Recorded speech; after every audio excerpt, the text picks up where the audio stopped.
Sungguh-sungguh Allah sangat ridho ketika seorang hamba itu makan ketika sesuap nasi dia muji Allah, ketika minum seteguk nasi dia muji Allah. Itu kalau orang diridhoni Allah itu wali betul. Itu untuk jadi wali itu gampang, kamu makan ridho, kamu nginjak buminya Allah ridho seneng, kamu hidup keseharian aman seneng. Nah ini supaya sampean kita semua ngaji betapa panduan Rasulullah untuk menggapai ridho Allah itu banyak yang keseharian sekali. Saking kesehariannya banyak dalam hadis dan itu sahih. Nabi menyebut hal-hal yang keseharian. Hatta ma tas'alu fi fimra'atika, kamu punya uang kemudian istri kamu bisa makan, itu ibadah. Bahkan sebagian ibadah itu dicontohkan Nabi yang akhirnya diprotes sahabat, yaitu wa fi buti ahadikum sedekah, kamu menggauli istri kamu itu ya sedekah. Sampai sahabat bilang, yang benar ya Rasulullah, ayati ahaduna syahwatahu wa huwa lahu ajrun, masa urusan biologis, urusan syahwat kemudian dia dapat pahala. Nabi menjawab, alaysa law wada'aha fi haramin akana alaihi wisrun, bagaimana kalau dia meletakkan ke yang tidak benar, itu kan dosa. Nah, hal-hal seperti ini yang saya ingin teman-teman semua, saya juga agak ingin ngaji demi Anda, juga agak ingin. Itu dosa sekali ngaji kok pesanan kelompok tertentu itu nggak boleh. Islam itu untuk semua. Jadi ya cuma karena di depan saya jenengan ya seakan-akan jenengan korbannya. Itu ada ilmunya dalam usul fikih itu. Jadi orang itu harus ngaji usul fikih. Nama yang disebut, mungkin Mas Sufyan masih ingat zaman ngaji usul fikih. Nama yang disebut itu tidak jaminan sebagai prioritas perintah. Jadi misalnya gini, kebetulan yang di depan Nabi itu Abu Dzar. Nabi ya bilang, ya Abu Dzarin ini uhibbuka misalnya, atau ya Mu'ad ini uhibbuka, atau ya Abu Hurairah ini uhibbuka misalnya. Banyaklah riwayat yang Nabi nyebut ya Abu Dzarin, ya Mu'ad, ya Abu Hurairah. Kemudian misalnya Nabi meneruskan khitab, ini uhibbuka, saya mencintai kamu, fakul dubur sholatin, atau sebagian riwayat disebut fala tada'anna dubura kulli sholatin Allahumma inni ala dzikrika wa syukrika wa husni ibadatik. Saya mencintai kamu, siapa saja, Mu'ad bisa, Abu Dzar bisa siapa, saya mencintai kamu, mohon kalau habis sholat kamu jangan lupa wiridan Allahumma inni ala dzikrika wa syukrika wa husni ibadatik. Ya Allah, tolong kami permudah supaya mudah ingat engkau. Anda tidak bisa mentang-mentang, wong nama saya Parmin, nama saya Purnomo, itu yang diperintahkan Mu'ad misalnya. Jadi yang disebut satu, tapi khitab itu untuk siapa saja. Saya teruskan. Jadi saya mohon semua kita melakukan kebaikan itu, kalau dalam kaidah fikih disebut al yakin la yuzalu bisyak. Banyak kebaikan yang kebenarannya itu 100%, tidak punya efek samping ke pihak lain, ke kelompok lain, ke komunitas lain. Itu tadi misalnya Anda makan dan itu murah sekali, hanya butuh satu piring, setiap punyaan kamu muji Allah, setiap minum kamu muji Allah. Itu redaksinya Rasulullah SAW disebut Allah sangat ridho ketika seorang hamba makan kemudian dia memuji Allah, atau minum kemudian dia muji Allah. Logikanya gampang, negara seperti ini yang kamu harapkan bentuknya kayak apa, mertua, ipar, komunitas, tetangga, itu nyata terjadi itu kan belum pasti. Sementara yang mesti terjadi adalah kamu butuh makan, kalau tidak mati, butuh minum, kalau tidak mati, butuh bumi yang nyaman ditempati, kalau tidak kita juga mati. Sebab itu Allah kalau menyebut nikmatnya itu hal-hal yang keseharian. Alladzi at'amahum min ju'. Allah itu siapa?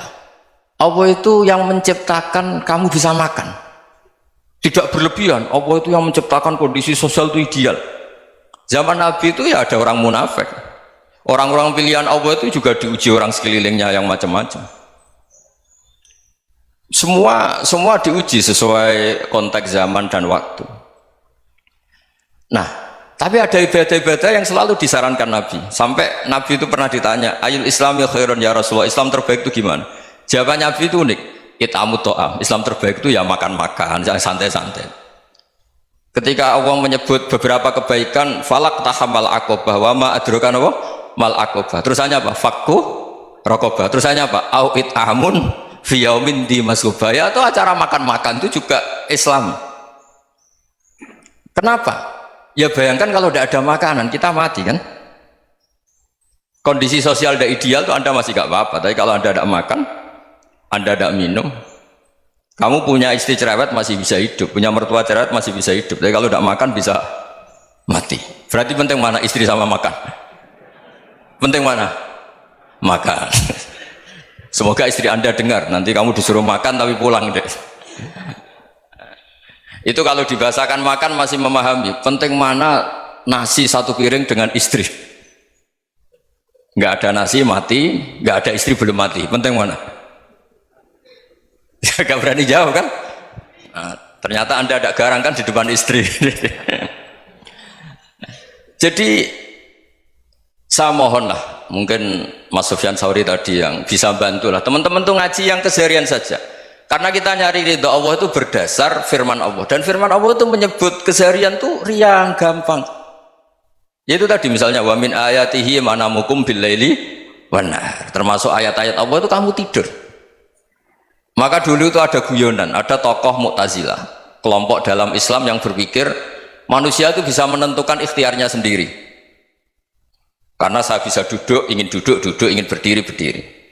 Karena kelompok ini nggak terima kalau semua kehendak Allah, nanti bagaimana kalau semua kehendak Allah kok ada hisab ya, ada sanksi. Lucunya itu dia akhirnya, ini cerita ya, mencintai seorang perempuan cantik sekali. Dan itu dia menjadi ahli sunnah itu oleh hal-hal yang sepele. Karena istrinya cantik, ya namanya suami istri hubungan intim. Terus ditanya, Mas masih ingin lagi? Masih. Silahkan diulang lagi. Wah ya tidak bisa. Katanya manusia bisa menentukan yang diinginkan.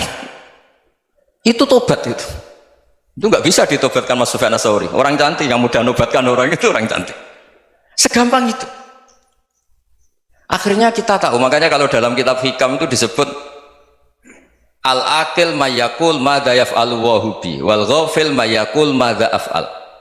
Orang yang punya akal karena sadar ini wilayah Allah, semua milik Tuhan, itu dia tiap hari berpikir besok Allah akan melakukan apa terhadap dunia ini. Kamu merencanakan suatu mau plesir ternyata gempa, mau wisata ke Rusia ternyata perang. Kamu tidak pernah tahu apa yang akan terjadi besok. Wa ma tadri nafsum madza taksibu ghadan.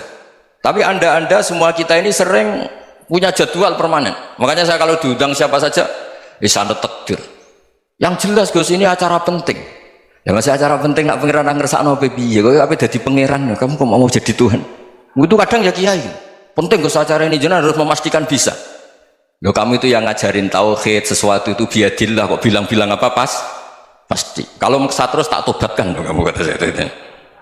Ya kalau gitu Gus bilang insya Allah. Wah itu hati saya, fisik saya, roh saya sudah bilang insya Allah. Tidak usah kamu latih kata saya. Nah hal-hal tauhid keseharian itu gampang sebetulnya. Wal ghafil yaqulu madza af'al. Tapi orang yang lupa Allah dia setiap hari bilang besok apa? Kita bisa melakukan apa? Seakan-akan dia itu aktor, dia penting, dia subjek permanen, dia. Padahal kita ini hanya objek kehendak Allah Subhanahu wa taala. Karena kita yakin sesuatu yang terjadi di alam raya ini kita tidak bisa apa-apa. Makanya saya sering ngaji, sering bilang saya, ketika Anda mensifati Allah, dia yang menghidupkan, sudah itu tanamkan sehingga ketika kita mati santai saja. Kenapa santai? Allah punya cara menghidupkan kita. Zaman kita hidup juga gak tahu caranya ngelola jantung, ngelola paru-paru. Kamu juga gak tahu ngelola oksigen yang tidak beracun, tidak ngandung polusi. Tahu-tahu hidup. Gak ingin tua ya tahu-tahu tua, gak ingin mati tahu-tahu mati. Selama ini kita hidup juga gak tahu apa-apa sebetulnya. Hanya gaya tok, punya jadwal, punya planning. Kalau kamu bisa menentukan pilihan Anda, pasti Anda istrinya cantik, 4 neriman semua, qanaah semua. Nyatanya enggak kan? Sudah 1 jelek, cerewet. Oh itu kan, nyatanya enggak bisa apa-apa Anda kan? Dan kamu bawa mati lagi. Itu kan istri Anda juga gitu, punya keinginan punya suami yang ganteng, yang jabat, yang neriman, yang enggak poligami. Ya enggak kesampaian juga. Kalau kita ngitung tingkat kegagalan kita itu gagal terus. Ya kan? Nah, terus ingat Allah, madza yaf'alu wa bi. Orang yang punya akal selalu berpikir Allah itu menghendaki apa terhadap saya. Loh, sama-sama orang melihat orang yang serius, itu kata Anda itu pemikir berat, serius, senang punya tokoh yang merengut karena kamu anggap serius. Tapi sebagian orang anggap orang yang serius itu wong merengut, wong masam, wong muka kok ditekuk. Jadi sama Itu hati ya muqallibal qulub tsabbit qalbi ala dini, karena kita nggak tahu cara berpikir kita tentang orang lain, tentang sekeliling kita. Misalnya kita orang baik yang jenis ngurmat fakir miskin, ada orang bangun masjid mewah itu janggal. Apa artinya masjid mewah kalau banyak orang kelaparan? Tapi kalau yang jenis pendidikan, apa artinya masjid mewah kalau tidak bisa ngaji? Nanti yang jenis infrastruktur, apa artinya ini kalau semuanya punya sudut pandang yang berbeda-beda. Dan Islam mengapresiasi semua kebaikan. Tapi katakan semua kebaikan itu adalah kehendak Allah Subhanahu wa taala. Karena apapun baik Anda itu pakai fasilitas yang diberikan oleh Allah Subhanahu wa taala. Sehingga ini yang disebut qulillah tsumma darhum fi khawdihim yal'abun. Ya, kembali tadi ke tema-tema bahwa keseharian Anda ini sudah Islami. Saat Anda tidak bisa melakukan apa saja. Saya sering ada jenazah, biasanya kalau tetangga meninggal saya sering disuruh ngelepas. Saya bilang orang ini baik karena sering ngelamun di rumah, sering nganggur di rumah. Ditanya sama anaknya, kenapa Gus nganggur baik? Ya kalau dia nganggur artinya juga agak berbuat sesuatu yang maksiat kan? Ya kan? Orang nganggur di rumahnya ya tidak bunuh orang, tidak maling, tidak korupsi, ya namanya nganggur di rumah. Lah cuma istri cara pandang nganggur gak menghasilkan uang itu. Tapi juga gak menghasilkan kriminal kan? Jadi sebenarnya Islam itu cara, makanya kalau sampai ngaji usul fikih itu ada kitab usul fikih namanya Lubul Usul, itu terkenal sekali di pesantren itu. Itu kalau ngapresiasi keseharian itu luar biasa. Izma min mubahin illa wa yatahaqqaqu bihi tarku haramimma. Karena keseharian yang mubah saat Anda lakukan itu ada kehebatan yang luar biasa, yaitu meninggalkan haram. Makanya dulu banyak orang-orang alim ketemu temannya itu guyon sampai semalaman.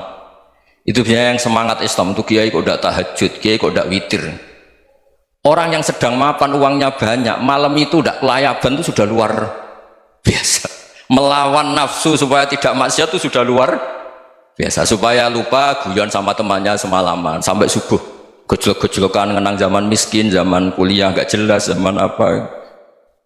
Melihatnya jangan tarkut tahajud seperti ini, meninggalkan tahajud, tapi meninggalkannya ini talkul muharramat.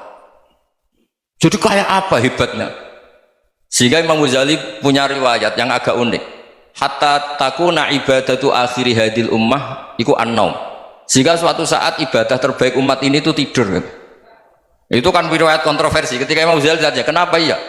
Kenapa kamu mulai keluar dari rumah itu sudah banyak maksiat, melihat perempuan yang enggak mahram, melihat fenomena. Tapi kalau kamu tidur itu enggak melihat apa-apa. Tapi juga kamu jangan menganggap tidur itu ibadah betul. Saatnya melakukan fardhu ain malah masih tidur.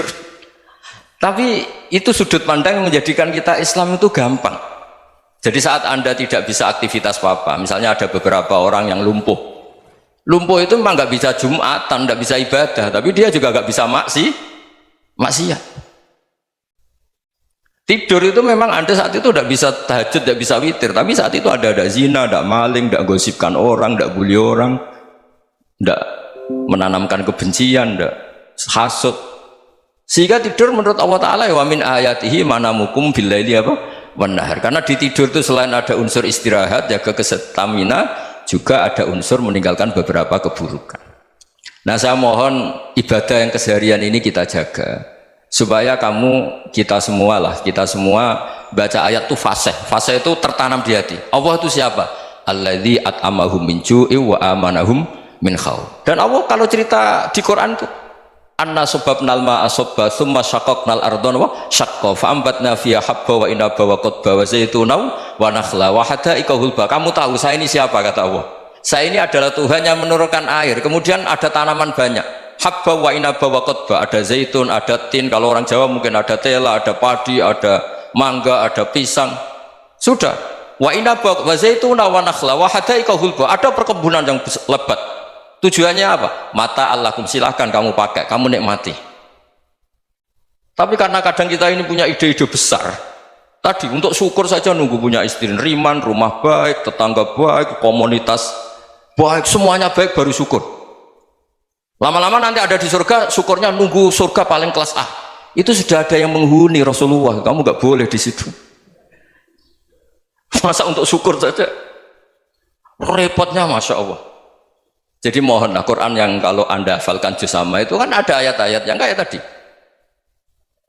Ya, fal yang dzuril insanu ila ta'ami. Coba lihat Apa yang kamu makan ya? Dari mana? Dan untuk mempertahankan hidup kamu keseharian. Jadi jangan kira ibadah itu harus membentuk komunitas yang versi Anda.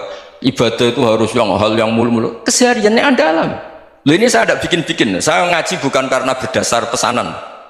Itu ayat yang saya baca kan betul ada ayatnya kan. Fal yang dzuril insanu ila tu'ami anna sobabnal ma'ah sobba thumma syaqaqnal ardo syaqqa fa ambasna fiha habba wa inaba wa qadba wa zaituna wa nakhla wa hadaiqa ghulba. Terusannya apa? Mata al lakum, silakan kamu nikmati. Mata itu silakan kamu nikmati.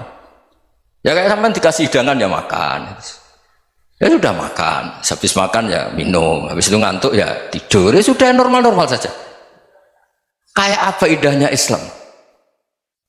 Tapi Anda mencari Islam yang gimana lagi? Nah itu yang diajarkan guru-guru kita, diajarkan sanad kita sampai Wali Songo, sampai Rasulullah SAW. Bahwa pada akhirnya ada jihad, ada perang. Itu dulu memang perang, bukan membunuh, beda. Dulu kita dijajah Belanda ya perang, dan itu normal karena kita dijajah. Jadi ketika orang lain ingin baik sama kita, wa in ahadum minal musyrikin astajaruka ya fajirhu hatta yasma'a kalam Allah. Kalau mereka ingin baik ya kita baik. Makanya ada istilah musta'man, mu'ahad. Kalau mereka ingin damai, berdampingan dengan kemajmukan ya itu yang lebih baik. Karena memang Islam menghormati proses perdamaian. Wa in janahu lis-salmi ya fajnah lah. Kalau ingin damai ya kita harus damai.